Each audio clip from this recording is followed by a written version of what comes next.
Hello, welcome to the second edition of our SB 1383 webinar for this year.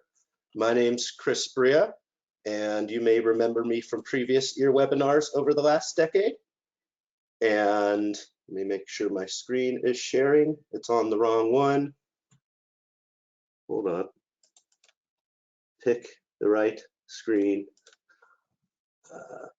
Show screen one. There we go. This one. Sorry about that. Come on. Share. There it is. Okay. Once again, I'm Chris Bria, and welcome to the second edition of our 2021 EAR webinars. We will be focusing on regional agencies today. And to start off, on your screen, you should see a disclaimer. Please read it carefully and just know that everything we're going through on this webinar is just for example purposes. We'll be using a staging system, and everything in this, it's a free forum to ask questions. And let's get right into it. So first off, we are going to have a few speakers other than myself. We will have Andrew Parrish, as well as Kara Morgan and Ashley Lee, and I believe Cameron Zargar from our RDRS group, and Danielle Osborne from our edible food group. And we will be going through the EAR for a little bit. We'll be stopping through each section. Please put questions in the chat.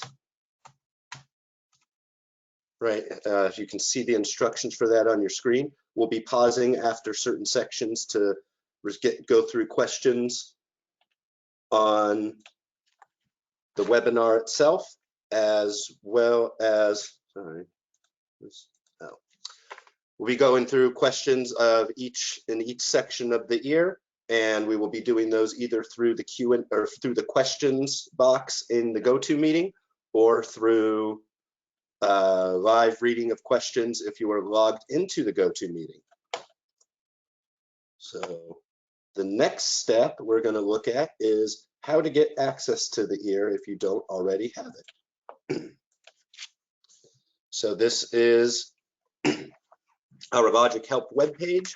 This will be getting revised in the next 2 weeks. This is not its final form, but as you can see on this page, to gain access to the Logic system to file the EAR, you need to be a contact in the system. And once you are added as a contact, you will receive a WebPass invite from Logic. Or if you already have an active WebPass account, you will get a message saying that you have received access to Logic using your existing WebPass. Please, if any of you need to be added as a contact or revise your current contact information, please fill out the reporting entity contact change request form noted on this page. So again, this page is calrecycle.ca.gov/LGCentral/mylogic. We will be probably putting that in the chat in a little bit. So that is the first step to gain access to the EAR if you do not already have it. So next up, we will sign into the system.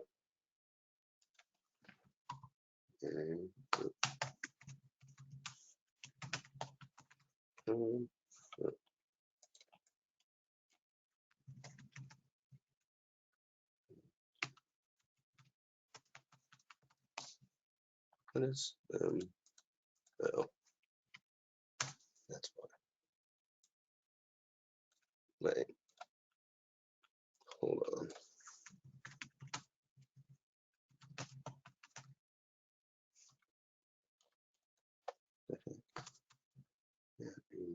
There we go. Sorry about that.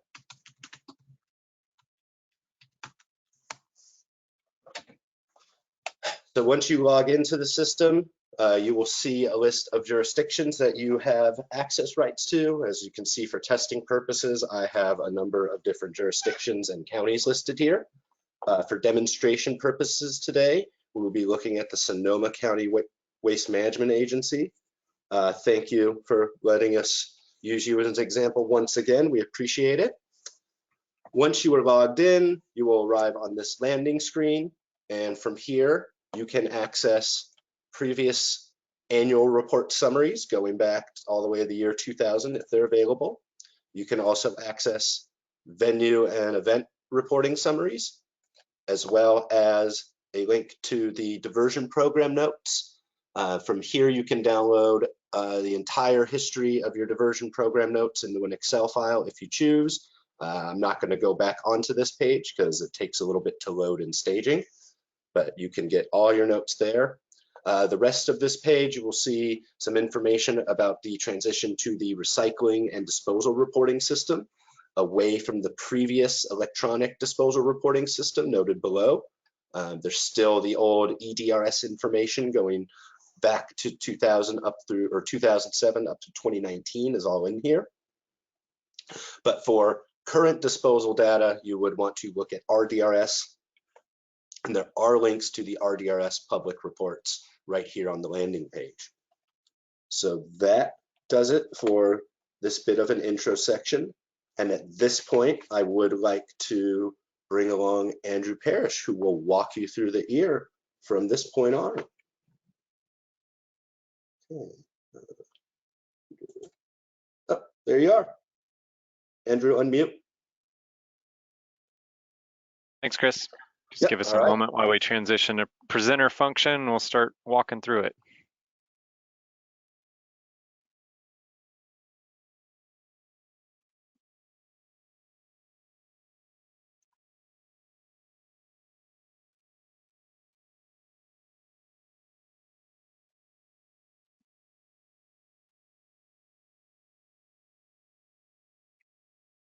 Chris, you want to make me presenter, please? Thank you. Okay, I'm going to turn my camera off so you can see the screen a little bit better.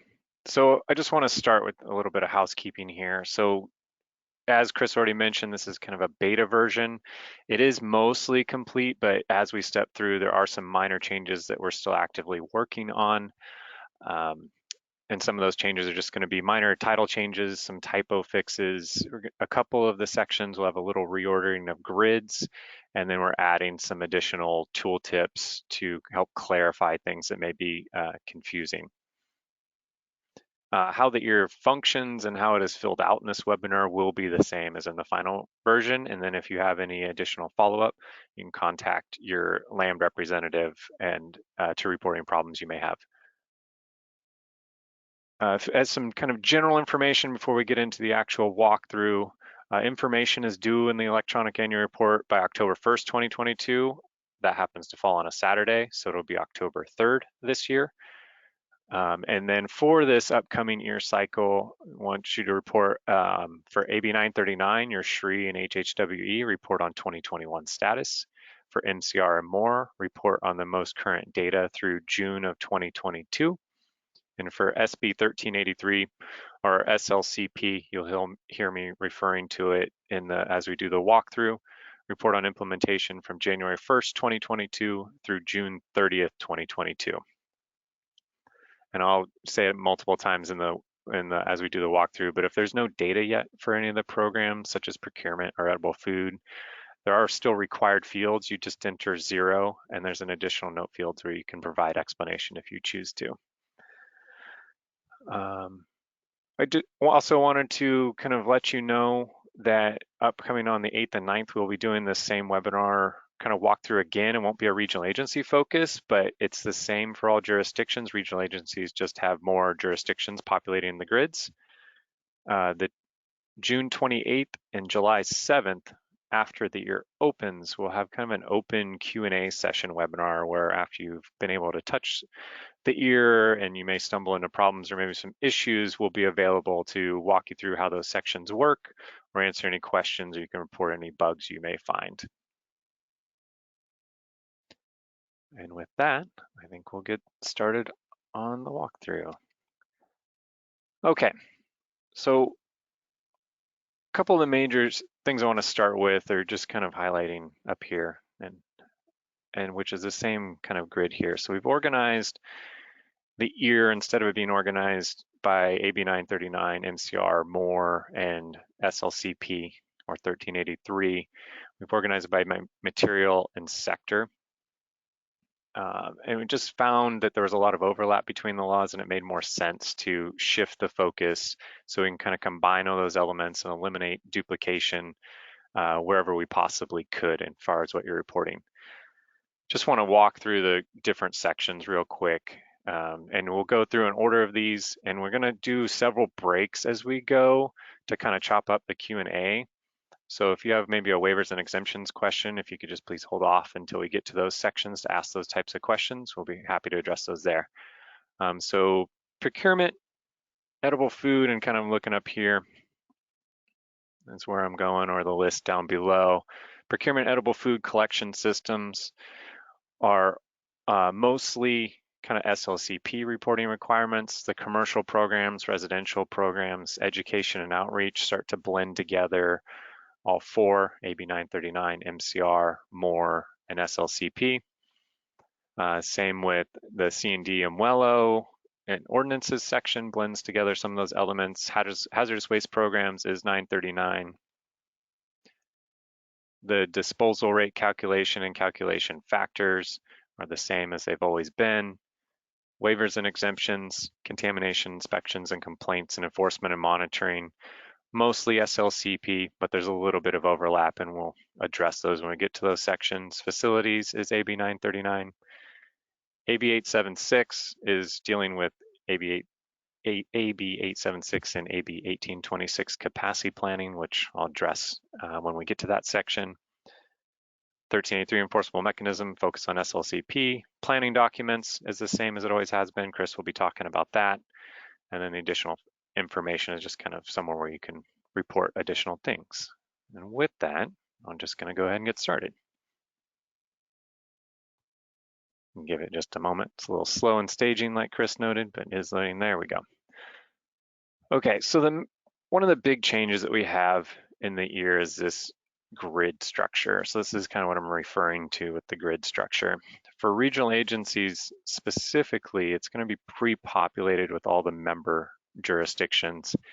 And I guess just to note for those viewers that may be reporting for special collection districts that provide solid waste collection, your reports will look very similar to this, with all the special collection districts being listed as kind of separate jurisdictions. So it's no longer kind of that one giant text box that you may be used to for reporting on MCR and MORE.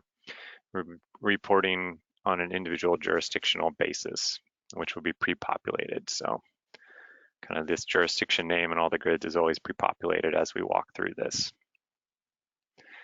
Okay, the first grid. There's no interaction in this first grid. The procurement target is your target based on your population. That's static. There's no way to manipulate this. And for that matter, anything in this grid is not manipulated here. The annual procurement, and actually, let me scroll down so you can maybe see just a little bit of the titles here. So the annual procurement, I'll come back up in just a second. Annual procurement is populated by what is input here. And the adjusted procurement target is populated by what is input in this grid. All right, so in all these pages, all these sections, how it functions is you have to first click the edit button on the page. So I'll go ahead and click that. And I've already gone through, and all the numbers you see here, just for demonstration purposes, just pre-populated a lot of it, so you didn't have to watch me just type in a bunch of numbers. So that's what you're seeing here. There's no significance to these numbers, just for demonstration purposes. So I've clicked edit, which opened up the page. You see there's nothing to interact with here, so you just kind of keep scrolling down. One shift, this is one section that will shift around. We're gonna retitle some of the names here, so it'll be recovered organic waste products that are recycled product procurement. And the three grids will be together. And then this checklist will kind of move down to the bottom. Will be one change you'll see in the upcoming build in the live version. So as you go through here, for regional agencies, you're clicking on all the products that apply for all jurisdictions in these checkmark sections. And I'll say that again in kind of the commercial and residential sections. So this applies to all jurisdictions. And just select all that apply. As you get into these grids, you'll see there's edit buttons next to each jurisdiction. And then I'm gonna go down, well, I'll just start here. So as you open an individual jurisdiction, you'll see Cloverdale is here. And this is what we kind of refer to as the form screen.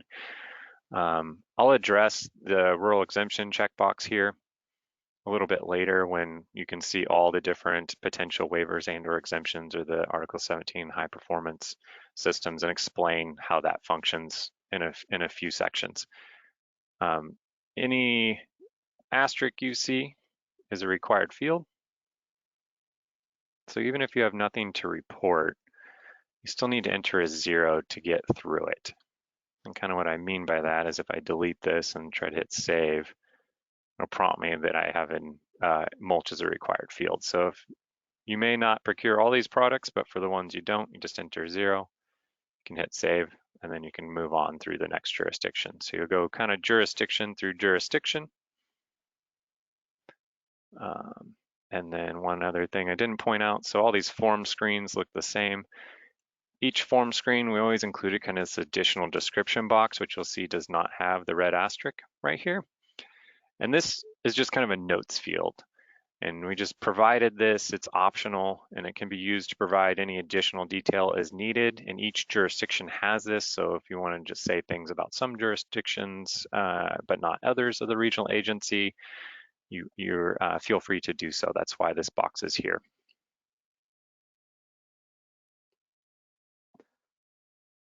As we get down into the adjusted recovered organic waste product, as you open up each one of these, and this is if you wanted to submit for a different target. Anytime there's a drop down with like a yes, no to the question, it is required to answer the question. So yes would be if you want to fill this out and submit for the adjusted recovered organic waste product procurement. Sorry, I'm kind of jumbling that. Adjusted recovered organic waste product procurement target. And then as I don't know if you noticed, but I'll go back to no. And so currently these are grayed out. And so no additional information is required. If you say no, you can just hit save and you can move on. If you do want to enter that information, you would say yes. You enter the values as they may apply. And then you'd hit save. And so we did that for Cotati, which hopefully I'm saying that correct. So this number is calculated and then kind of populated back up in this grid. So if you want to kind of submit for that adjusted target, I guess in this case, my numbers were too high. Ideally, you want that less. So that's kind of generally how that information input down below populates to this grid up top. And then at the bottom of the sections where the SHRI or AB 939 programs apply, we've moved them into their individual sections. So there's no longer kind of that SHRI and HHW program grid where everything is. They're all moved into these individual sections. The easy button has been removed. So in order to mark this section complete, each SHRI program, there happens only to be one in this procurement section, has this little checkbox. If I uncheck it, you'll see the kind of that hyperlink goes away. These notes are telling you what that checkbox does. So all programs have to have the checkbox checked for the section to be marked complete in the system. And once the program checkbox is checked, the program details of that program would be accessible through a hyperlink. And I'll go to that to show you. It'll be the screen you're familiar with. If the program details need to be updated, click the hyperlink and make the necessary changes. And if only notes need to be entered, you can use this box here. And I'll just show you what I mean by that. So if I check this box and then go to these program details, you get prompted to save your information before leaving the page. So I'll just cancel real quick and go ahead and save that. To open up that page again to edit mode, come back down, click that hyperlink. I've already saved, so I'll say OK. And this will move to that. It takes a minute. Oh, faster than I thought. So this is the screen you're probably familiar with. This part carries over year to year. I think the one part that the easy button used to do for you is kind of pre-populate this box with a 0, so it would complete this section. In this new build, we're pre-populating those boxes with 0s, so you don't need to click anything to actually do that. It just does that automatically, but you are, if you want to enter your diversion tons, you click Edit, and then you can enter your diversion tons here. The other part I wanted to note is this note box that you're probably familiar with, where you enter most of these notes as kind of depicted below. If all you need to do is enter notes here,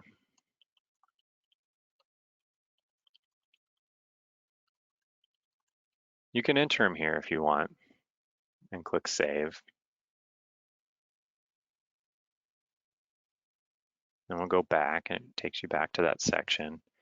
When you scroll down, you'll see that same message pops up here. So if there's only a program, none of those program details I showed you need to be changed, and you just want to briefly describe specifically what you're doing for AB 939, this particular program, you can just type it into this field here and it'll save it in those program details.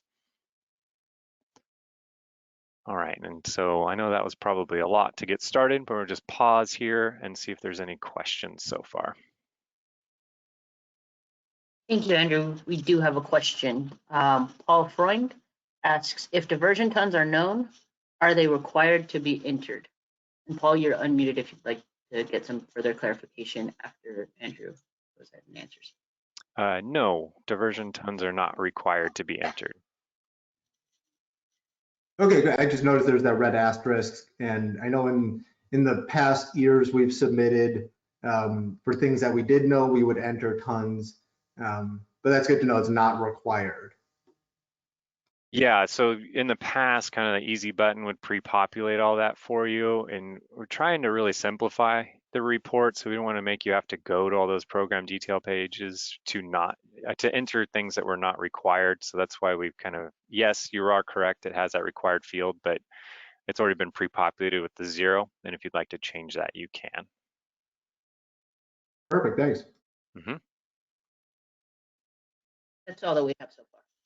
All right, well, we'll just keep moving. All right, edible food.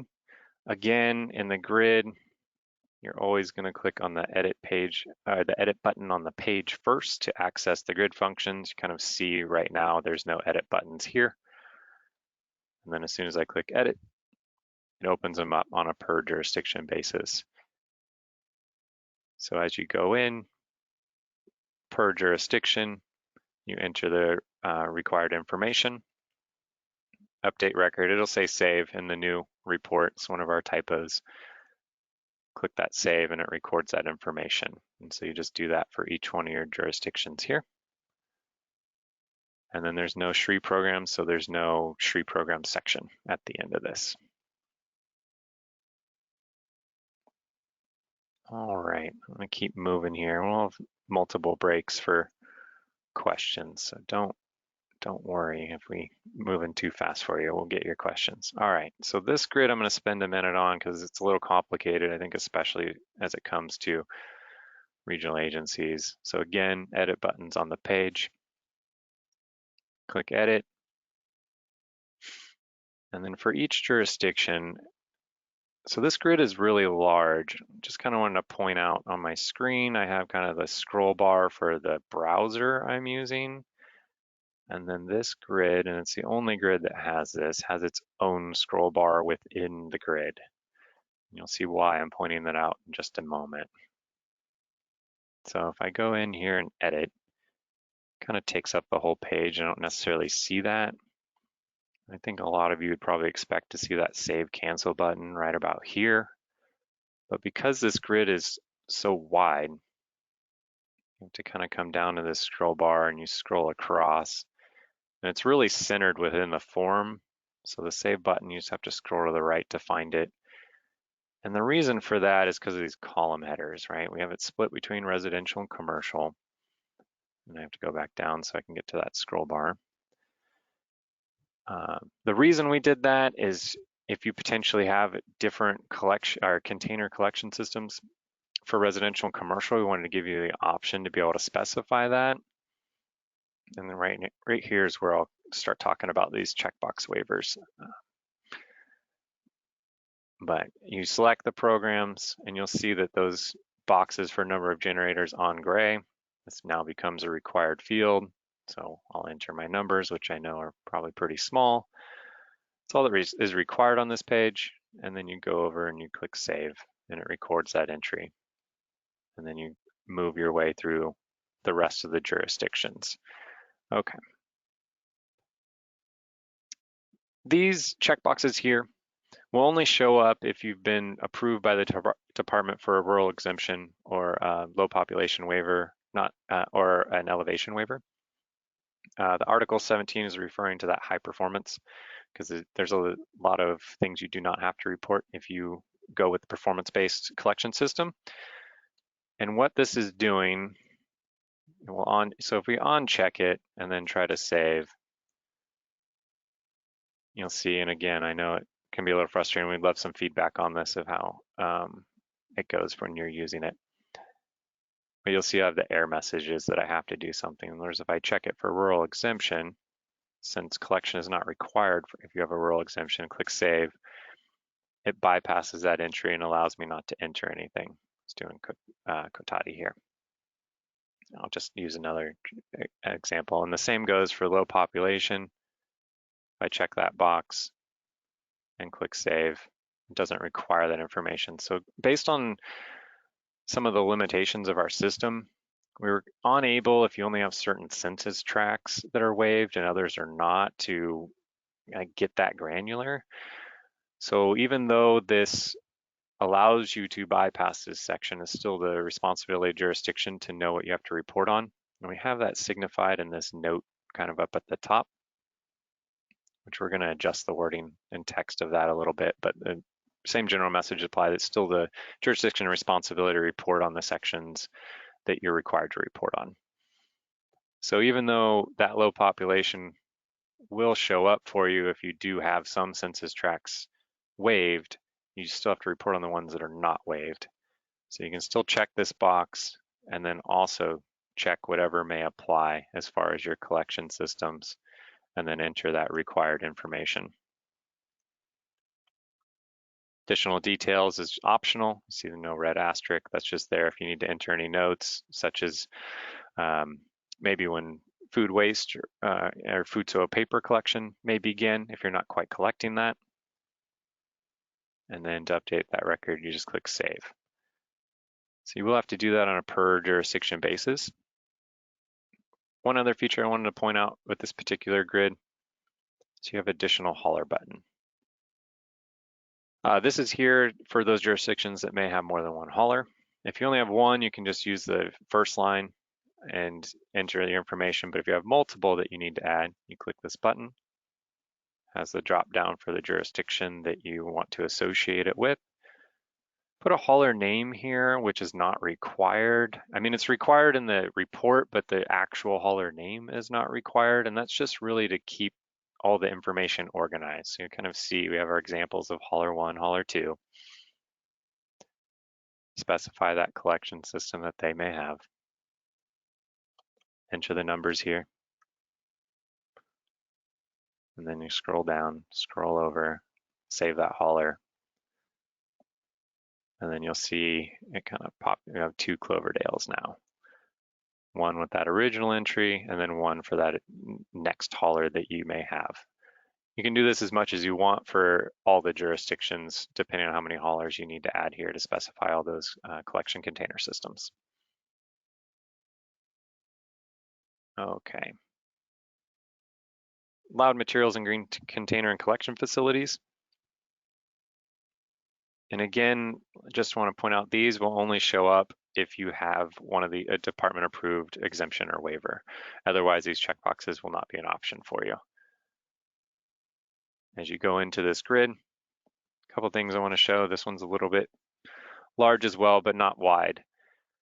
Required to answer the question of yes or no. If there's no, you'll see it stays gray. No further information is required. If you do select yes, you'll see that it turns white so I can identify it. So for organics allowed to be placed in plastic bags or compostable plastics allowed, the regulations only specify that you have to identify the facility. So you can say it's by, by address or however you want to identify it. These tables that you see with the RDRS numbers, we put in here for convenience. So if you want to just use the RDRS number of the facility to identify it, you can just pick it out of the list and move it over. We will be adding a kind of a tooltip right about here, which will link over to our RDRS search page if you're not sure of the number, so you can more easily find it to pick it out of this list. And then you just click save on that record and you just kind of move through. So like on all these, or just I picked multiple facilities, you can pick as many as you want, or you can just identify it however else you like. So that's how that grid functions. Oops, sorry, I was showing you the wrong one. That's how this grid functions as I identify column. And then the difference I want to point out in the organic waste haulers grid is the regulations require that you pick the RDRS number of the facility that's processing the organics here. So that's why there's not an identify the facility box here. You have to pick the number and move it over. You'll see the rural exemptions checked. So really I do not need to enter any information. If you have that rural exemption, you click save. No further information is required. If I go into it, take that off, try to hit save, prompts me with error messages, which then requires me to enter that information. Hit save. So you do that for each jurisdiction. We have the save buttons down at the bottom, or this page save buttons. They're the same ones that are at the top. You can click either one.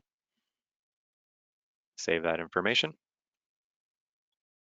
And then you'll see that you're done with the section the same as you always have with that green check mark right here, telling you that section is done. You can click this hyperlink here to move on, or click up here to move on.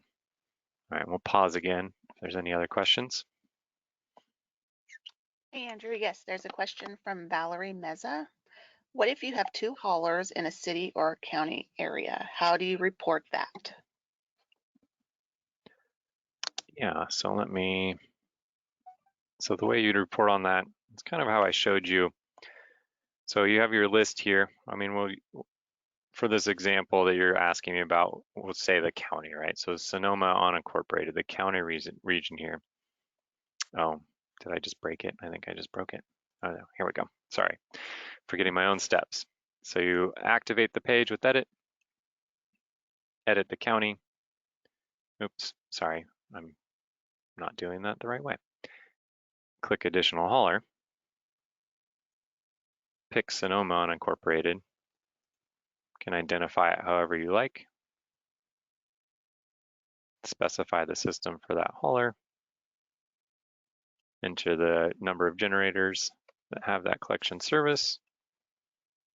Scroll down, grab that grid scroll bar, save the hauler. And you'll see it now has 2 lines. So you can use this first line for hauler 1, second one for hauler 2. So if I need to add another one, additional hauler, go back down to Sonoma unincorporated, hauler 2. We'll say they have a 2. Enter this information here. Grab that scroll bar of the grid, save hauler. Now you have the 3 entries. Does that answer your question? It looked like it did. Perfect. Any other questions? Not at this time. All right. Okay, so we'll move on to commercial programs. We'll click on this one. Nope, didn't prompt me that I didn't save my information. I'll click cancel, save that, since I updated those records. So if you click OK, it's going to wipe out anything you previously input. I think that becomes more important when there's the SRI programs and you're modifying those program details. You want to make sure to hit save your page before moving over to those program details pages. All right, commercial programs. This is where we start blending things together. So you'll see kind of our note up here that regardless of the container, and this is really just to capture whatever collection container system you may have, whether it be 3+, 3, 2, or 1. But the focus of material types collected here are those that are diverted, not the ones that are disposed. We put them in subcategories just to break it up so there wasn't a giant list of things here. Entries are not required in each of these sections, but you just check all the materials that are being diverted from disposal as they apply for all jurisdictions within the regional agency in these checkbox sections. So this is, instead of having to enter it for each jurisdiction, all of them combined in here. We have this describe material box, kind of for examples such as this, where if there's anything else you'd like to tell us that it's being diverted, you can type that in this box here. And it's not a required field, it's just there for convenience. And then in this SRI program section, I already went through and checked all the boxes, but you will be required to check all these boxes to ensure that those program details are current. So you can click on the hyperlink. I'm not going to here since I already showed you that. If you need to update anything, but again, those diversion tons are already pre-populated with 0, so you won't actually need to go in there and click anything. I will show you, I guess, the other way here on the notes box.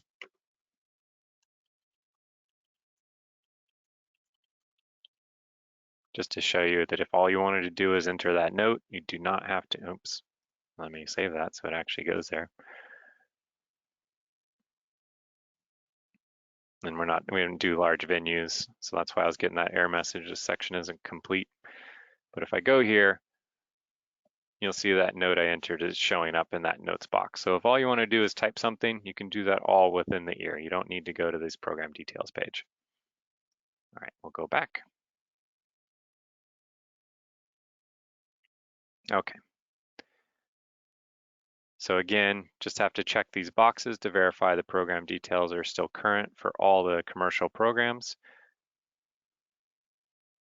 One thing I do want to point out, like 3035 and it's up here, 2030, where you used to enter that MCR for 2030 and the more information for 3035. I'll just go to it.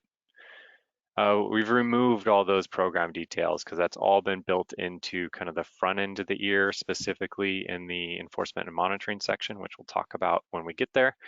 I just want to point out that that information that what used to be required to report in these program details has been removed. And I'll show you where you report that information when we get to that section. And with that, I'm going to pass it back over to Chris to talk about large venues.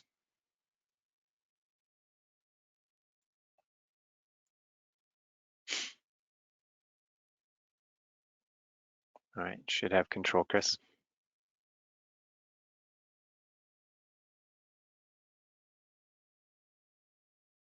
Okay, thank you. Let's make sure that when I share the correct side of the screen. There we go. Did it right this time.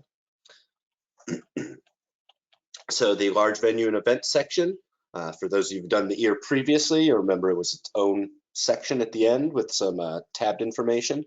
It's very similar to how it was, except now it's been lumped in with the commercial program section down here at the bottom. There's two pieces of information available on the screen as far as venue and event information and what should be reported and what constitutes a large event. And down here at the bottom, press edit and come back down. You have a couple of options. One, you can say you had no reportable events operated this year, or you can add a new venue and event, or you can copy an event from previous years. And for ease of access, for ease of getting through this, I am going to do that and show you the specific fields that need to be completed when you copy an event. So I'm going to copy over the Sonoma County Fair, copy to this year, And then when you come back to the bottom here, you'll notice that it says incomplete. Zoom in a little bit. It says incomplete because even when you copy over the previous year's info, there are still a few fields that need to be updated. On the basic info tab, you can update if there's any changes on the mailing or physical address. And on the practices tab, and this is the thing that catches everyone every year, there's a couple items that need to be updated on this. The implementation level of the venue and event, and I hope after this many years of this being a requirement, they are somewhere in the 76% range, if not higher, as well as disposed tons and diversion tons. And you can put whatever tons in here you want. If you don't have any, you can just put zeros and press save. And then those were the three things you need to update when you copy over an event. You also have the ability to edit the material types, either what is generated or what is diverted, as well as associate it to any other local programs the jurisdiction may have. So now that this one is updated, you'll see down here at the bottom of the screen that there is no more incomplete at the bottom, and that the section itself is now green and checked off. So, Andrew, are we going to stop for questions, or would you like me to pass it back for the next section? We'll go through education outreach and residential before we pause for questions. All righty, sounds good. You are the presenter again.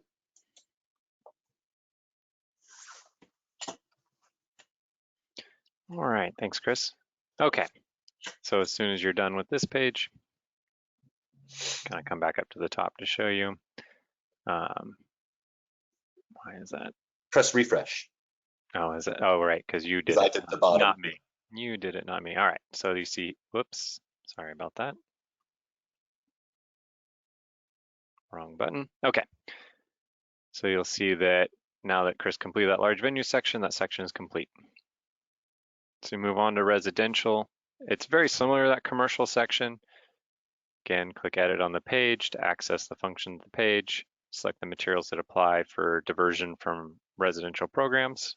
And that could be anything from AB 939, MCR, or not MCR and more in this case, but AB 939 or SLCP. Select all that apply. Again, that box is optional.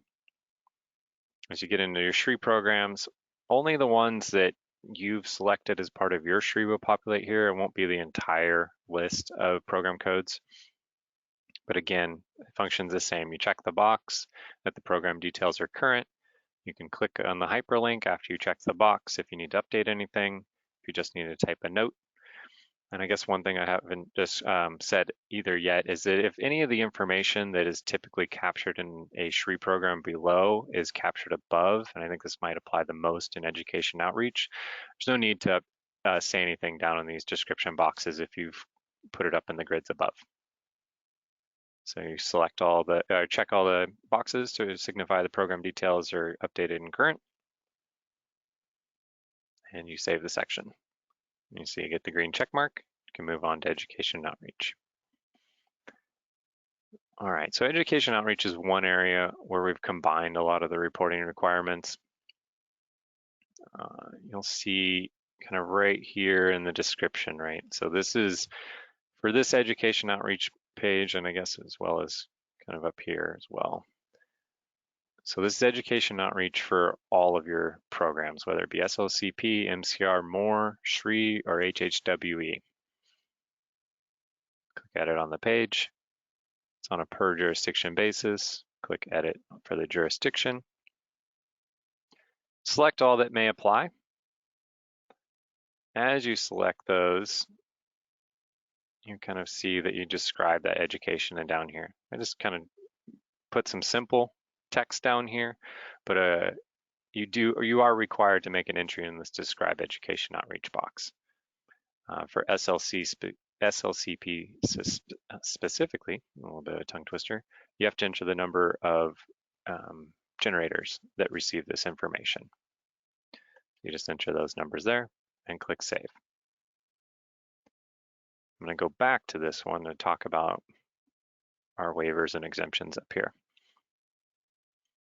So since this is combining SLCP, MCR, MORE, and your SHRI and HHWE programs, the checkbox still has some required fields even if you have a rural exemption.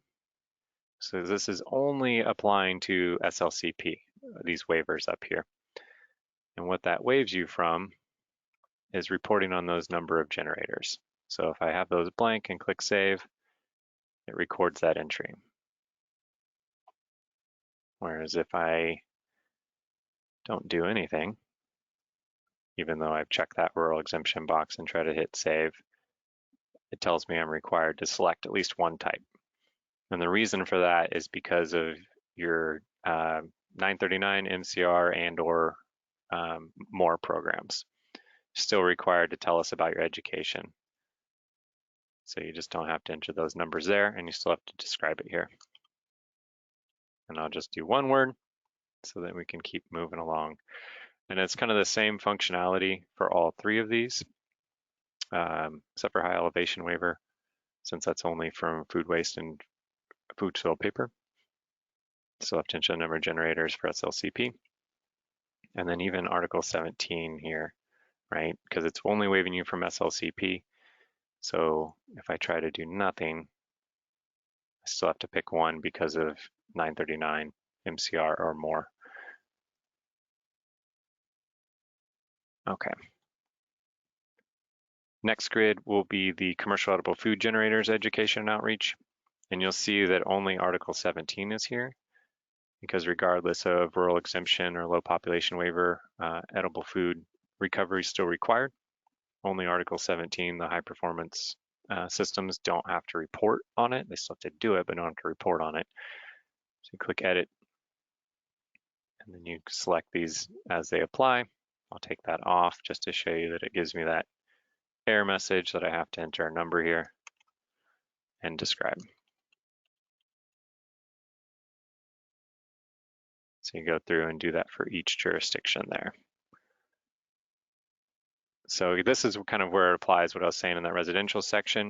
You still have to come through in your SHRI programs and check the box that the program details are current. But if you've described in this example what you've done for electronic program code 5000 up in the grid above, kind of up in this grid, right, over in here, you do not need to type what you said again in this box. It's kind of optional. If you wanted to say something specifically, you can, but if you've already captured it in the grid above, there's no further information is required down here, just to check the box that the program details are still current. And then you click save on the page. And then that would complete the education outreach section. And I'll pause for questions. Thank you. We do have one question. It's more of a general question from Valerie Meza. What is Article 17? So Article 17 is referring to the high performance collections, performance-based collection system, sorry. I don't know if Ashley or Kara, you wanted to provide a little bit more detail on that.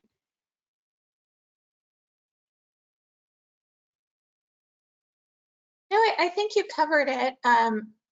Valerie, if you'd like, we could send you more information after the webinar, but up on our SLCP website, we do have a comparison matrix that talks about what a performance-based collection system entails, which is all laid out in Article 17 compared to standard-based collection system, which is laid out in Article 3. And that document's a pretty helpful comparison piece.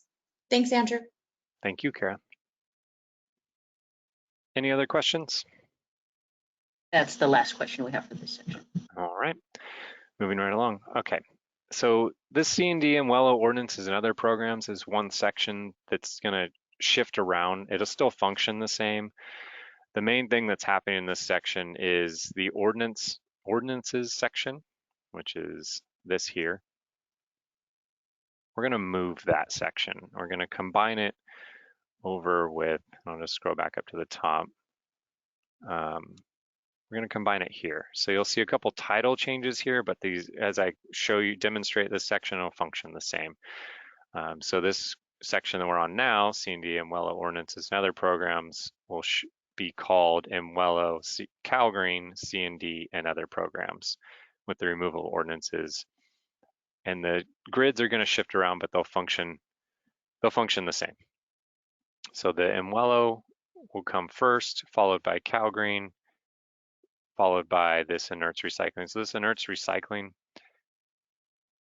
was buried in the program details of program code 4060, and we just pulled that out for easier convenience, so you don't have to actually go into the program details.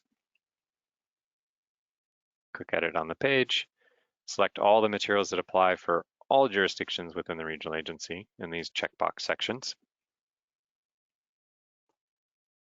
Reporting on the CalGreen projects per jurisdiction, open it up. Only have to report on the number of construction, demolition, debris removal activities, and click Save. So just do that for all those jurisdictions in CalGreen. The 4060 code, and then even though it's going to move, but the 6020 code made more sense to us to put up with kind of its relevant grid. Excuse me. So this is the only time you're going to see these SHRI programs kind of buried within the page itself. Most of the time they're down at the bottom of the page with all the other SHRI programs. So you do have to check the checkbox that the program details are current. MWELO, enter the number of projects subject to MWELO, and I'll just click on that so you can kind of see it. It's pretty straightforward. Click Save to update that record. All right, the ordinance section, I'll talk about it here, but just remember that this will be in the enforceable mechanisms and ordinances section, but it'll function the same. So you select all the ordinances that may apply. And we're going to shift this around a little bit too to make it more clear of kind of pushing more SLCP ordinances up towards the top and kind of the other ordinances towards the bottom. So you just check all that apply. Check the checkbox on 6020 that there's no updates on the program details. No description required if you've captured it up above. And then kind of our catch-all for any of the SHRI programs that didn't seem appropriate to put with procurement or commercial or residential or facilities or household hazardous waste are captured here. Section functions the same. Check the checkbox to say that the program details are current and up to date. Optional box if you want to say something about it. Check all those boxes. Click Save on the page. And then you complete that section. All right, so this one will be called Household Hazardous Waste Programs. Slight minor change, but it'll function the same. And this is where all the household hazardous waste SHRI programs live.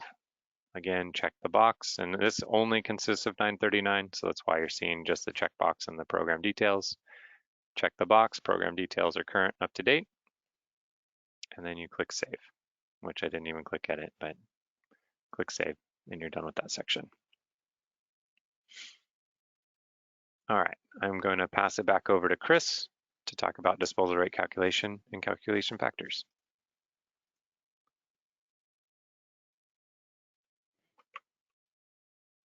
You should be presenter now.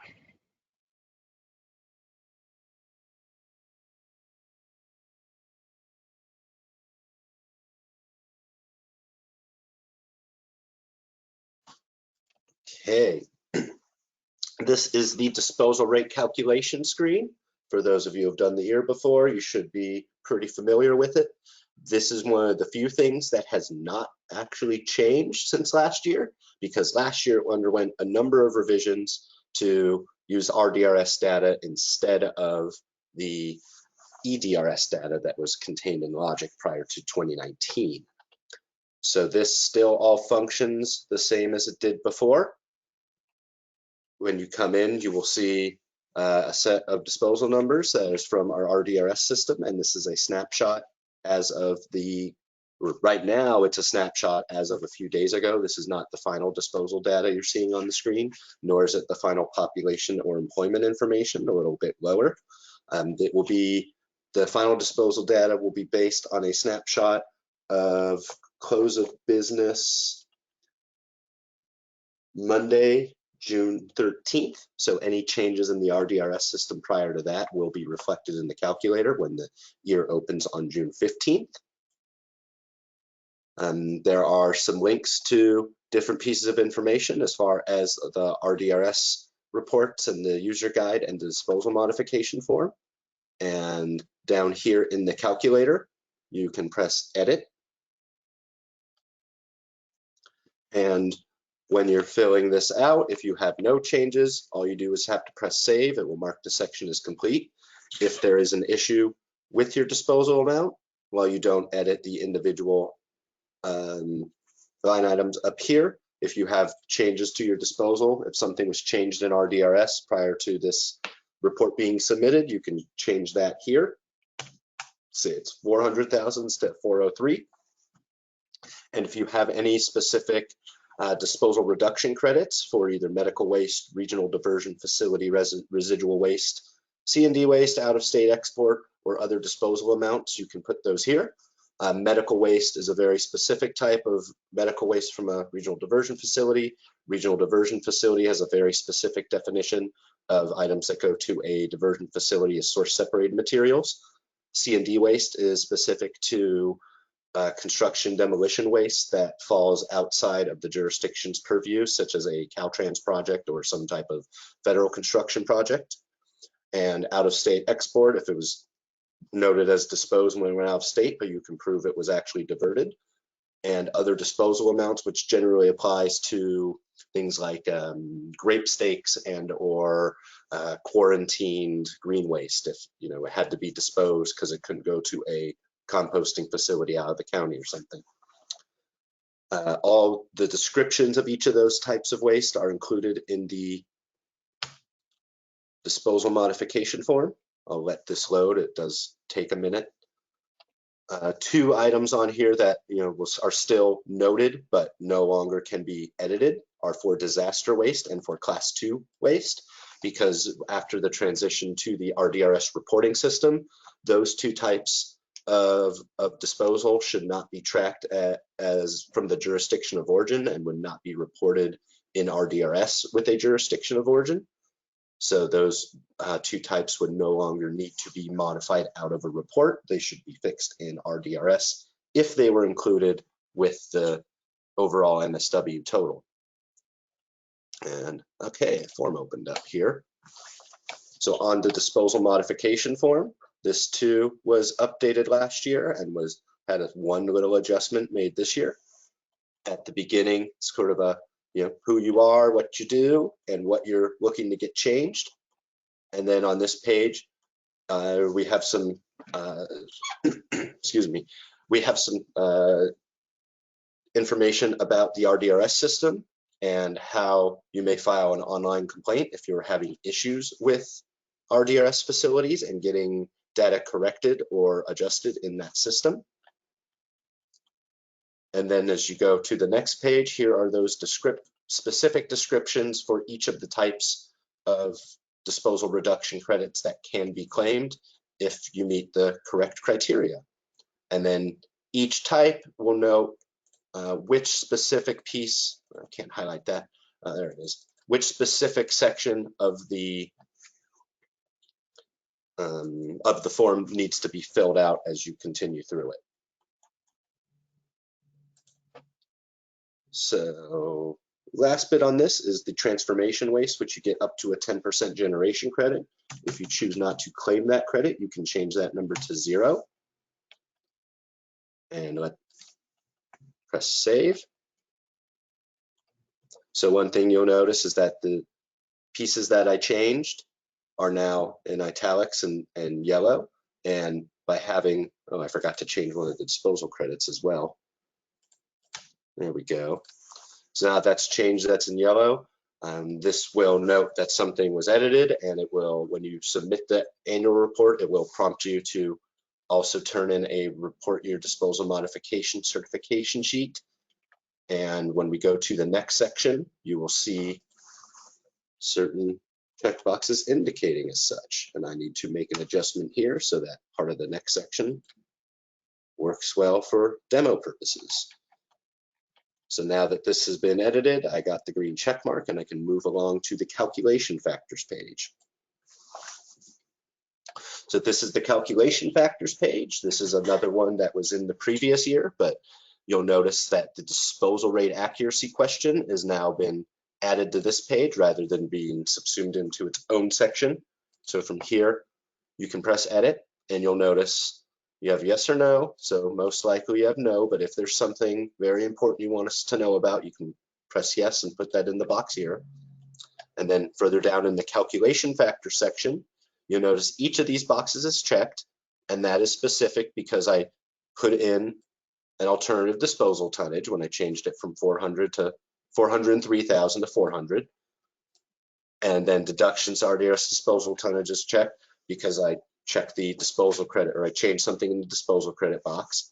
And this last box for green material ADC, that is checked because this jurisdiction does have some green material ADC, 539.65 tons. And when a jurisdiction has that, any tons of green ADC, they do need to answer this first question, number 1, on how they plan to divert that material being used as ADC, because as of a couple years ago, it is now considered disposal. So if you have green ADC, you have to complete at least something in this first box. And if you have green ADC and are over target, which Sonoma wasn't, but I made a change to their disposal tonnage to put them in the millions so that it would trigger these questions. If you have green ADC and are over target, you also have to answer something in each of these questions. And once that is completed, you can press save and you'll get the green check mark and you can move along to the next section, which is waivers and exemptions. So Andrew, I will pass it back to you unless we're stopping for questions. There are no questions at this time. All right. Thank you. Andrew, you are the presenter again. All right, thanks, Chris. All right, so moving on to waivers and exemptions. Again, click edit on that page to activate the page functions. So the first section, the first 2 grids we have is related to SLCP. So the department issued waivers as well as jurisdiction issued waivers. For the department issued waivers, if you do have a rural exemption or low population waiver, you are required to enter those generators that are put there, so that will not give you the bypass. Still want to mark it though to signify that you do have that exemption. And then click save and move on. And this also is a spot if you have any equipment failures, you can add that information and the tons that were diverted and the number of days that was in effect is where you would enter all that information on a per jurisdiction basis. And again, even if they're you still have to come in here and answer these questions, even if it doesn't apply. So you just come in and you would hit 0 in all these fields and it'll allow you to finish that section. All right, the jurisdiction issued waivers, this is for SLCP with the de minimis and the physical space. Maybe a little overlap with more in so the only time you would be filling out those more exemptions is, as an example, would be in low population, in jurisdictions with low population waivers. So the census tracts that are waived from SLCP are not waived from the more exemptions. So if there's that difference, you want to enter that information down in the more exemptions grid for the physical space or kind of de minimis, those same rules.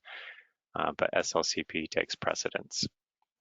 And you will see that the checkboxes for rural exemption, low population don't require entries. So if you have one of those, you check the box and then you'll be done with that section.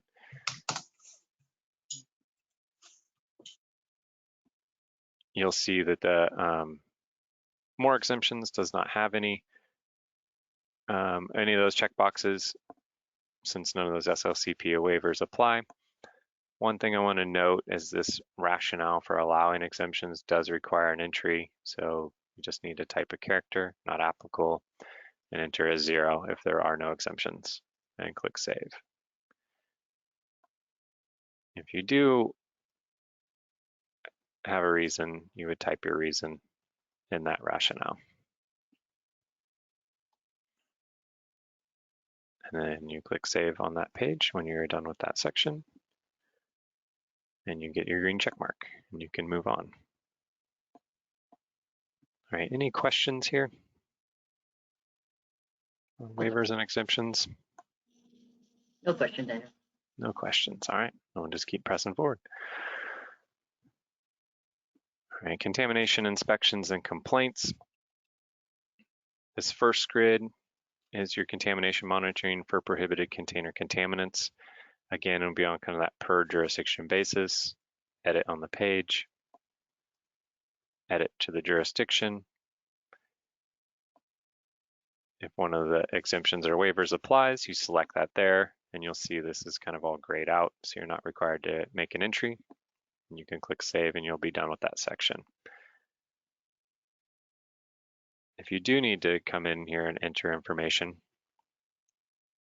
in this particular case, I've selected route reviews, and you'll see that the waste evaluation specific boxes are grayed out, so they're not required. So if you're trying to click here, that's why it does not work. But you are required to answer kind of those the white boxes that unlock for you if you pick route reviews. And you click save, you'll be done with that section. We go the other way, unselect that and select waste evaluations. You'll see it kind of activates the 3 boxes you need to fill out there. So you'd enter your description of the waste evaluation results. We're going to change this wording slightly so it's a little more clear, but this particular one is just based on the results from waste evaluations. But we'll clean this up. It's slightly different than this one up here. You click save. Oops, I'll click cancel since I didn't fill out those boxes. And then one thing I did want to note for Article 17, if you do happen to go that way, I'll unselect that just so you can see it. When you select Article 17, it automatically checks waste evaluations for you, because if you're going with the high performance, Article 17, waste evaluations are required. It's not an option to do route reviews, so that's why it pre-selects that for you. Enter the required information, click save.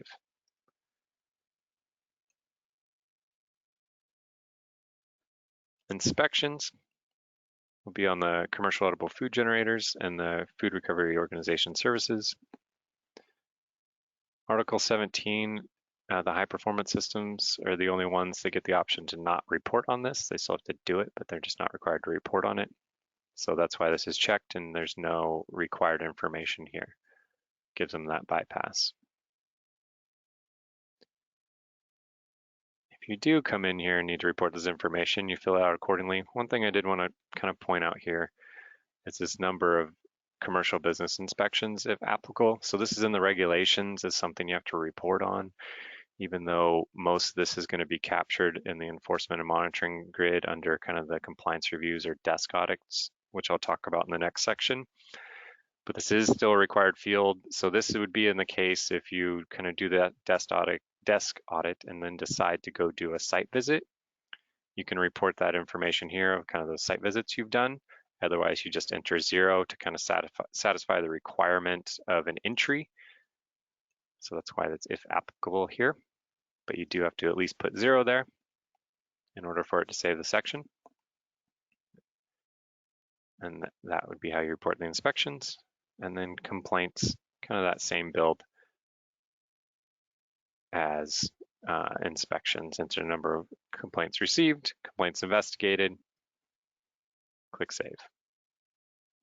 You've probably noticed the misalignment of buttons here. This is not anything wrong with your system. If you see this, it's just an alignment system on our end, and hopefully we'll catch most of these before the live version opens up. But there's nothing wrong here. They're just kind of left aligned versus right aligned.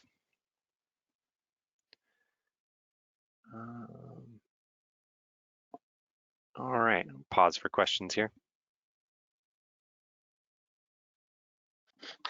We do have one question, Andrew. Comes from Tim Kruger, and he asks, is SLCP waivers, are they for the green container, organics only, or for the blue container as well? As far as reporting requirements are concerned, it's just de minimis in physical space. It's not specifying what is waived, whether it be green or blue.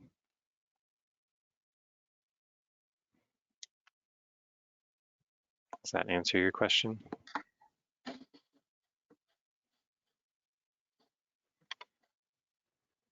Okay. He said. Thanks, Tim. Okay, so I think we covered everything here. So I'll just keep pressing forward, get over enforcement and monitoring. All right, so this is an area where if you attended our February webinar where we walked through kind of that Excel spreadsheet to give you a sense of what the new EAR was going to look like, we did make a change here. And we had to split apart. Let me get more of it on the screen. If you remember that from before, we just had an organic section and a recycling section, but we did have to split apart the SLCP and mandatory organics commercial recycling. Just because of the limitations of our system and being able to allow for multiple situations, as an example, low population waivers with the different census tracts that may or may not be waived. For those census tracts that have been waived from the SLCP requirements, still required to do mandatory organics commercial recycling. So we had to split apart kind of that one big organics grid into SLCP and more respectively for that situation. So that was one change we did make here. Click edit on the page. And this again is like your compliance reviews, desk audits, and we're going to clean up this text here to make it a little bit more clear. This is not referring to CalRecycle compliance reviews that we may perform on your jurisdiction. You can click edit. We always have kind of these tooltips. Oh, one thing I guess I've forgotten too is we either have bullets here, which are for informational purposes, or we have these little question marks, which provide extra information, which should hopefully clarify anything that we're asking. You can also kind of hover over the grids without opening them up, and those same tooltips will populate for you. All right, so come in here, number of businesses, including a compliance review. So that would be the 2+ solid waste, the 2+ cubic yards of solid waste disposal is who you're going to be including in that compliance review. Similar to more, you can click save. One thing we did want to note here is if these exemptions or waivers do not apply for your jurisdiction, most likely these numbers here that you're reporting, well, I guess those as well, but hopefully not those, will most likely be the same numbers that are reported down into the more grid. You can kind of see that if it is included up here, it is still required, to come in here and make an input, but you can put it either in additional notes or the monitoring box. This is not the example I wanted to show you. This is the one I wanted to show you. You can just kind of make a statement that it's covered by the SLCP compliance reviews.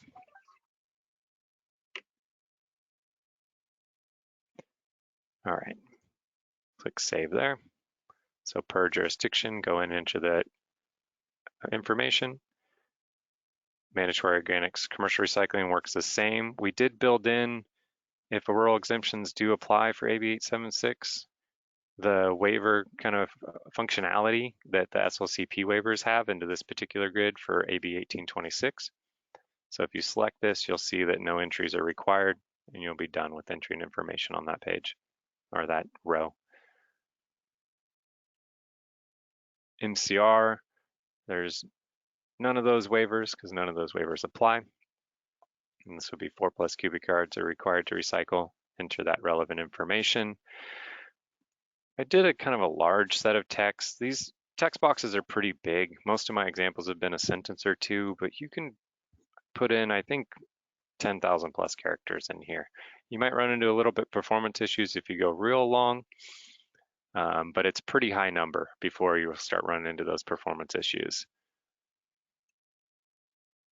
All right, and then we kind of jump down into the notice of violations. I'm just going to show you all these and I'll come back up. Penalty orders and enforcement actions resolves, which are all sort of related. All right, if we come in here, one thing I did want to note, the functionality of these boxes, for the most part, what I've shown you is exempted you or not required you to put in any information at all into these grids. In these particular examples, the rural exemption or the low population waiver, it's only exempting you from kind of the collection requirements. The other ones are all based on edible food generation and complaints. So that information is still required. And so what did I want to do? Here, we'll do one at the bottom so it's a little bit more obvious. So I have rural exemption selected, which is only giving me kind of not required to enter those fields. So if I hit save, it gives me that error message that I still have to make the entries down here. So it's only those first two. Same goes for the low population waiver. It's only those first two entries are still required in the other 5. So they just enter the notices of violation that went out to these by entity type here on a per jurisdiction basis. Penalty orders is the same as what I just talked about in the notice of violation, as well as the enforcement actions resolved, kind of progressive enforcement on those generators. And then you click save at the bottom of the page. And I must have missed something, which will prompt you that you've missed probably a jurisdiction entry in here. And now I'll just keep going here. All right, so facilities is only 939 SHRI programs. Functions the same way. Check the box. Program details are current for each one of them. Click on it if you want to go in program details. Type a note here if you want. And then you'll complete this section. All right, so AB 876, one thing that will change with this is the title of this section is going to be infrastructure and barriers, but and then the language of this question is going to change, but how it functions will be the same. So with SLCP SB 1383, the organics capacity planning reporting, as well as the edible food recovery capacity planner reporting covers the requirements of AB 876, not the requirements, recovers in much greater detail what AB 876 and AB 1826 was covering. Unfortunately, it's still in statute and regulation that you have to report on this annually. So to simplify this process, which I think was buried in program code 3035 previously, which it no longer is, we just have this one question that if you need to change, if has anything changed annually from the submittal of your county capacity planning requirements, you can enter that here. If there is nothing to say that wasn't included, you just say no and save, and you're done. If there is something you want to say, you just use this text box down here, as opposed to, I think there's, I don't know, 7, 8, 9, 10 different questions you had to fill out, but you just enter that information here of any updates you want to make versus what you've previously reported.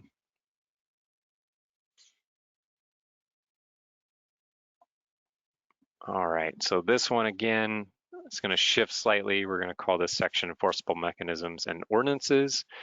And that Ordinances section that I showed you on the C&D and WELO Ordinances and Other Programs tab will live here, but the function will be the same in this section. And the way we have this designed is if there's any changes you need to report, you just say yes. You can describe the changes here and hit save. If there are no changes, you just say no, and you're done. Wanted to point out this document management button down here. So it lives outside the grid. So if you're in the grid editing, it will not save that information because it goes to a different page. But if you just want to upload your new ordinance and then in this description box, point out kind of the sections where the changes may have applied in your upload ordinances, you can do so. It's not required. This document management button down here is the same document management button that exists, I believe, in 4 places in the ear. All goes to that same section. So all of the documents you've uploaded anywhere in the ear will show up here. Contact changes, primary and official. We have tooltips describing the difference. Primary contact is a contact for receiving SLCP communications. And the official contact is your agent designated by the jurisdiction for receipt of service of process from the department for the purposes of enforcement if different from the primary contact. That was a lot of words to put in there to describe this question, so we just kind of sum that up with your official, and examples of this would be kind of your mayor, maybe your city manager or county administrative officer, and that would be who we would send our officials letters to in the unlikely case that we take enforcement action. Primary contact is who you'd enter information for ear reporting purposes or who we need to reach for just general questions about SLCP. You do have to say yes or no. If you say yes, you enter the required information. If you say no, nothing else is required, and it updates that record. And we'll just keep on pressing forward here. All right, I'm going to pass it back to Chris to talk about planning documents. Actually, really quickly, Andrew, we do have a question on notice of violations. Okay. From Paul Freund.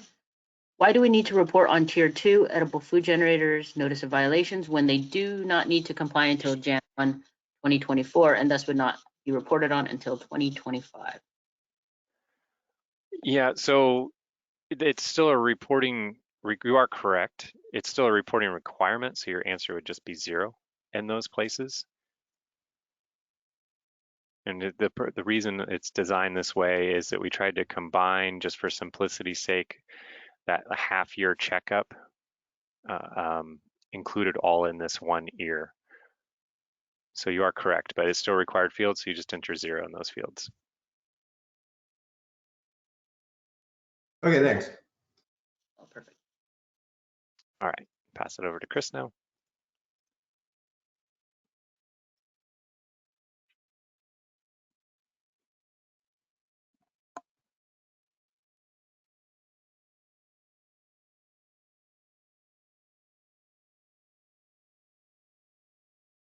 Okay, and planning documents, there you are. Okay, so this is another one for those of you who've done the year before. You'll remember these sections. One big difference from previous years to now, and that instead of the rural petition section and the newly incorporated cities and the Shrewsbury NDFE and summary plan and all this stuff, instead of being in separate sections, it's all been combined into one big tab.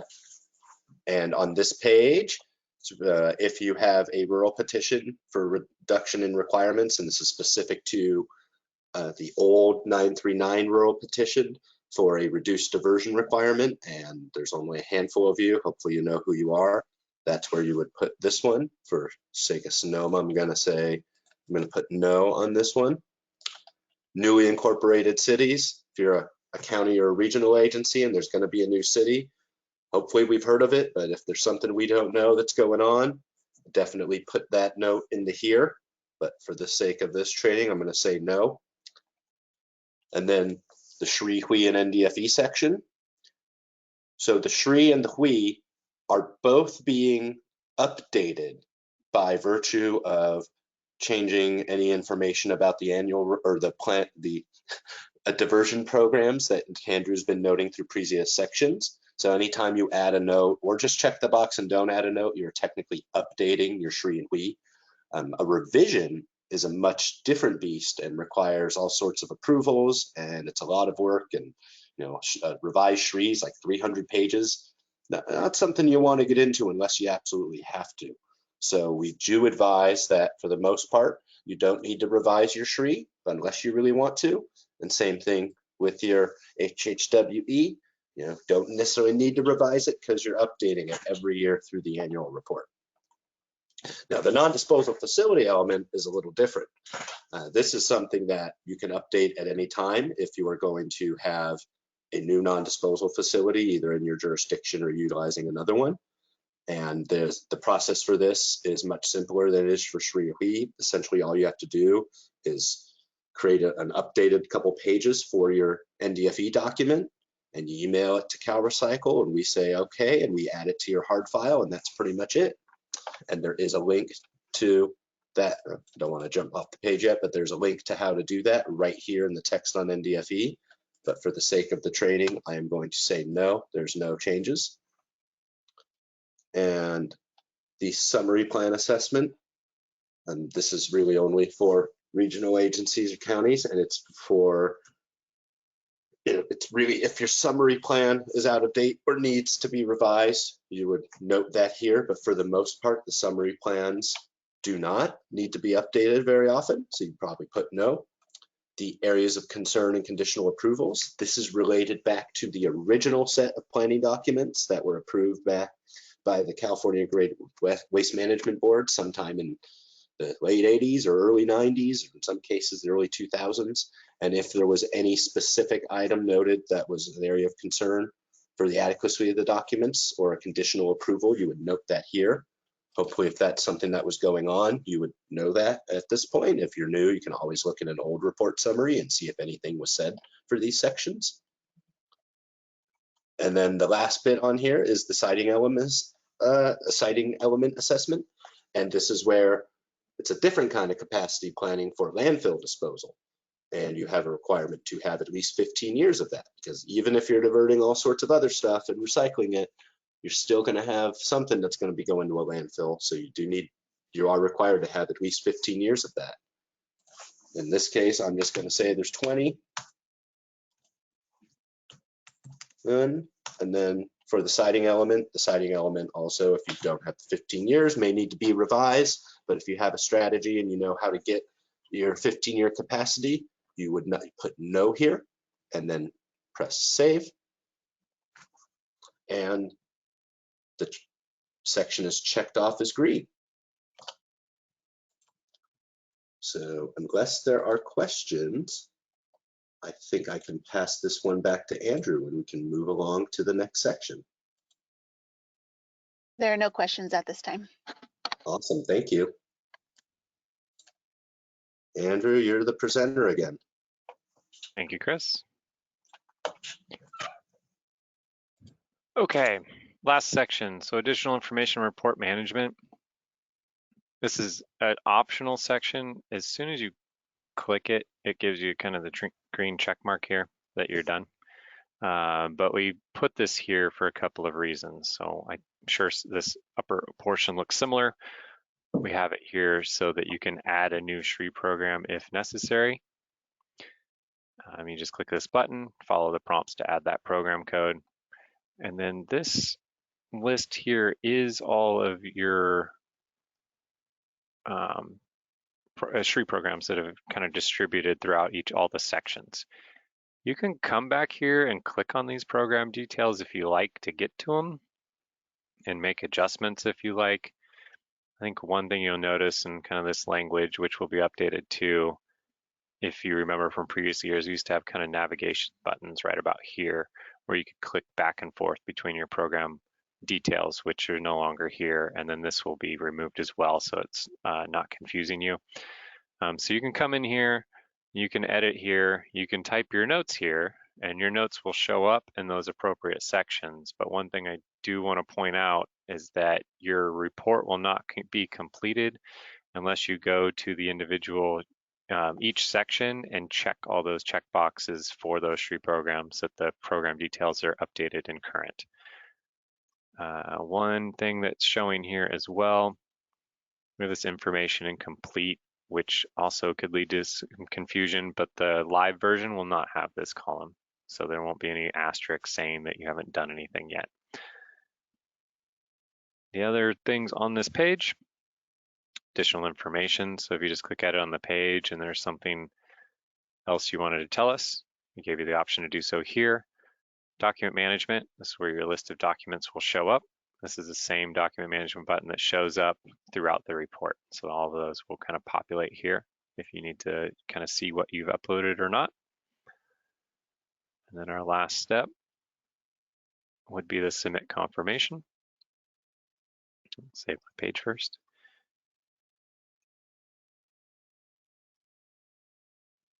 You see I have a couple of sections that I haven't quite finished, which it informs me of here. So I need to go back and complete those. And as soon as you do, you have a button that shows up down here that you can click to submit your report. I think one thing too, just to point out, the same functionality that's been in the previous years where you can open up kind of a PDF version of your report will still exist. Again, we're just kind of making some final tweaks. They haven't quite coded that in, but that will still be an option. So you can, print out a PDF and send it to management for approvals before actually submitting the report. All right, and with that, I guess I'll just open it up to any questions or any requests to go back since we have some extra time to any sections you want to see again. We don't have any more questions right now, but we can remind everybody that the chat function is available to ask questions, as well as the SLCP inbox, which we'll go ahead and verify right now. But if we don't have anything new for you. Okay.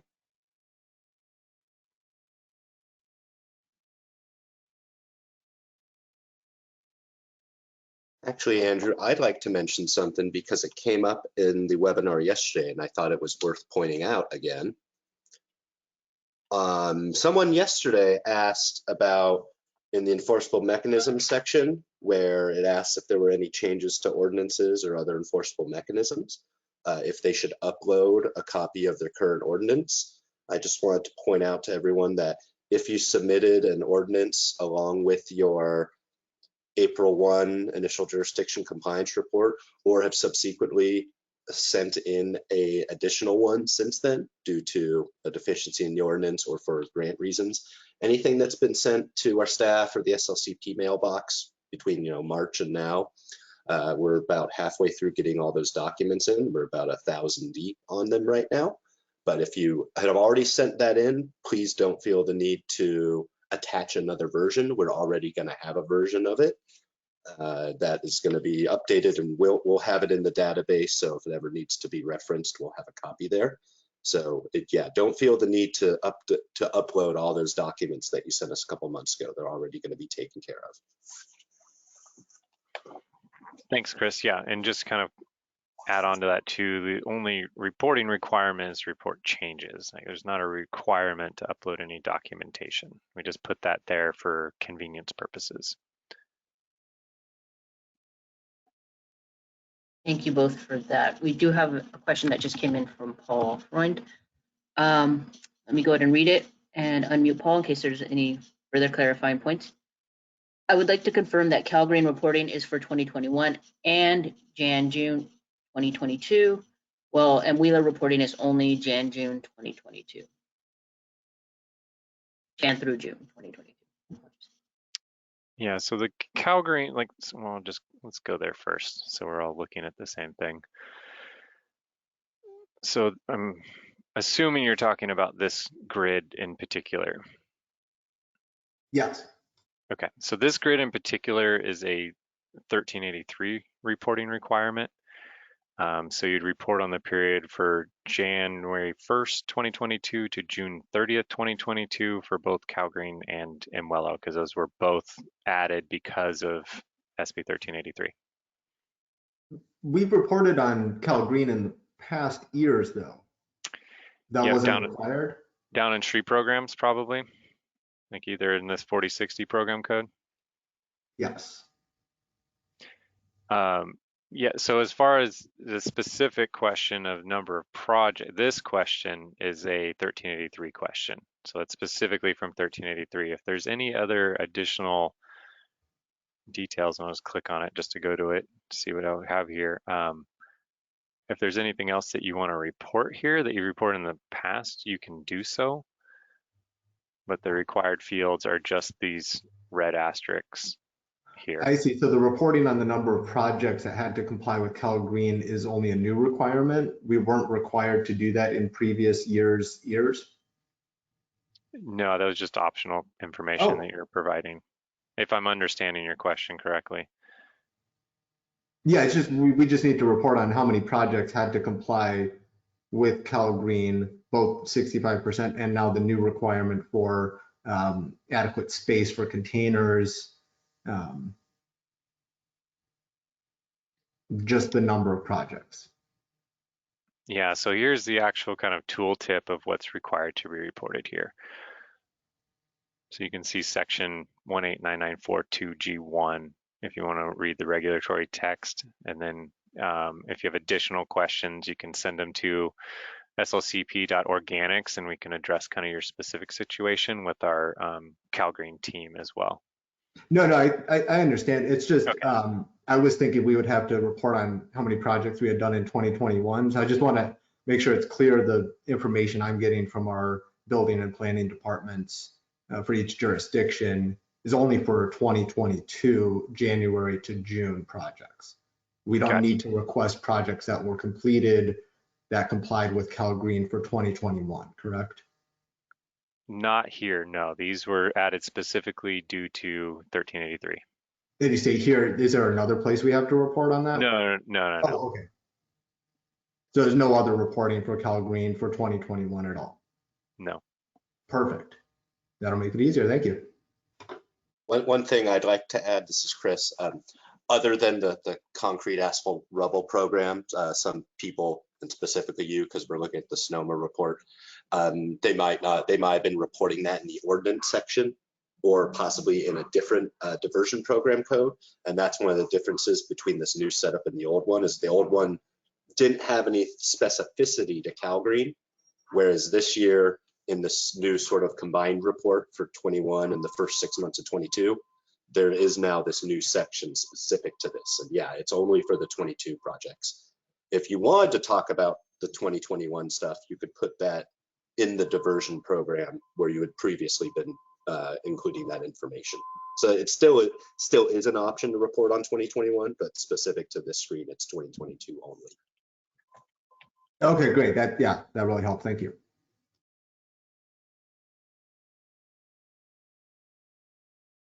Any other questions?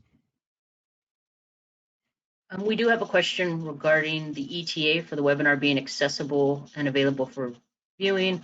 A ballpark ETA is good, even if the exact date is not known. Yes, it's being recorded. We're hoping to have these posted quick because we know the year is coming out. So hopefully in the next couple of weeks, we'll be able to send out an SLCP listserv message of where these recordings live. And then I guess just to plug it one more time, next week on both June 8th and June 9th, while they're not regional agency specific, we are going to be walking through the same walkthrough we did today. There's just not quite as many jurisdictions to report on, but the function's the same if you wanted to view anything again. And then as well, after the year opens, we'll have 2 webinars on June 28th and July 7th, which will be open question and answer sessions where you can come in and ask any questions. There won't be a set presentation. We'll just go to the spots that jurisdictions ask us to go to and explain in greater detail.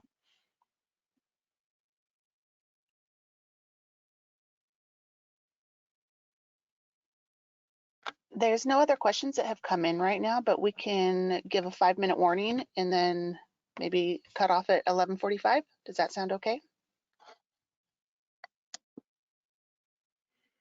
That sounds good. So we'll hang out for 5 more minutes if you have any more questions.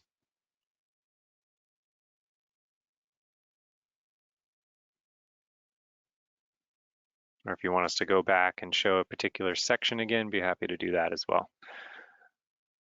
I guess I'll go back up so you can see those sections if there's anywhere you'd like me to click. Kind of up in here.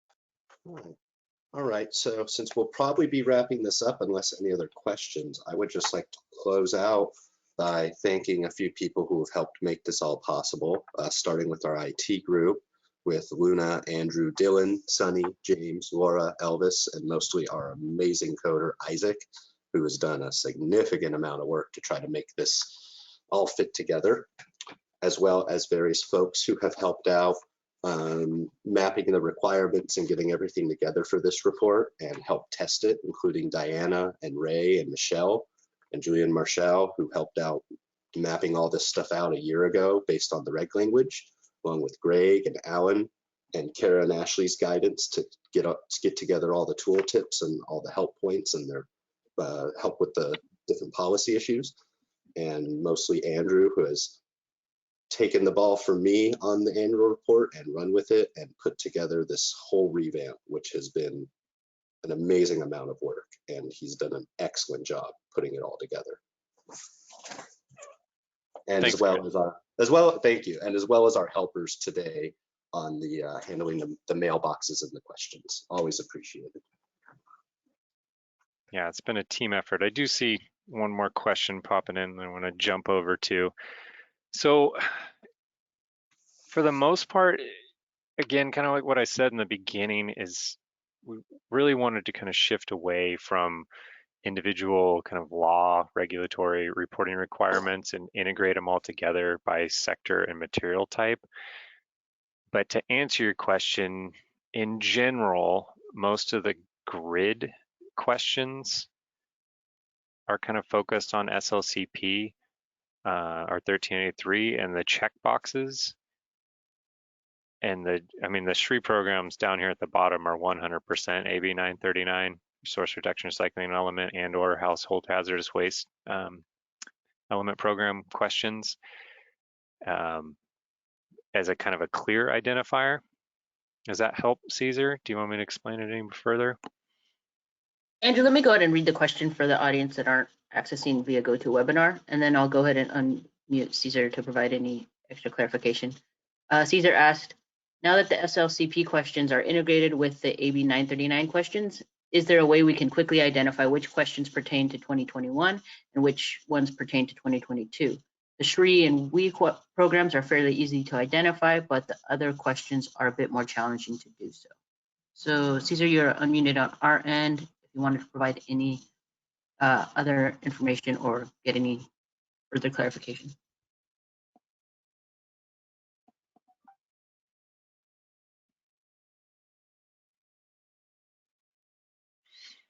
Perfect. Caesar is saying that helps. And I guess just to kind of recap it at the end here too, since we're not seeing any more questions and that 5-minute timer, but for this upcoming reporting cycle, get to my notes just to make sure I get it right. Information is due in the electronic annual report by October 1st, but that's been extended to October 3rd since October 1st is a Saturday. And for this upcoming year cycle, for AB 939, your SRE and HHWE report on 2021 status. For MCR and more, report on the most current data through June 2022. And for SB 1383, or SLCP as I've been referring to it today, report on implementation from January 1st, 2022 through June 30th, 2022. And then just kind of as a note, as you're actually going through the year, most of the fields are required for an entry, but if you have no data to report, such as procurement or edible food, just put a 0 in those data fields. And if you want to provide an additional explanation in that additional description box, please feel free to do so.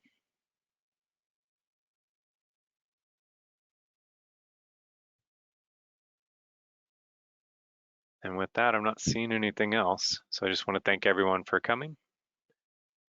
And feel free to reach out to our slcp.organics at calrecycle.ca.gov inbox if you have any further questions. Thank you so much.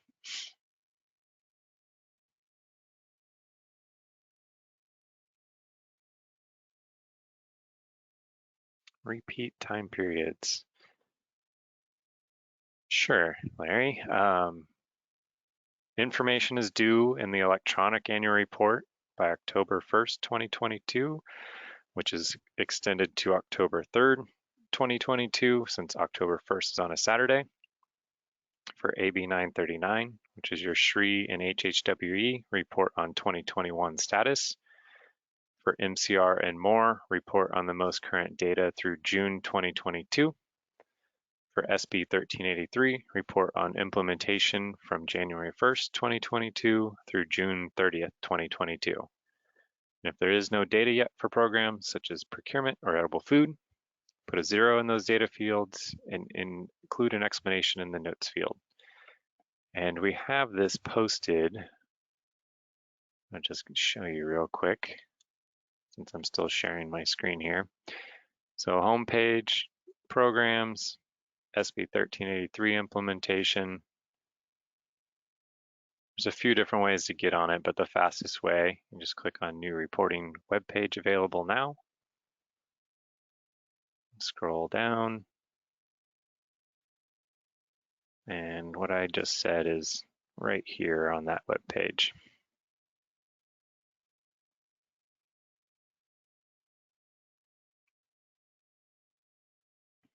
Any other final questions before we sign off?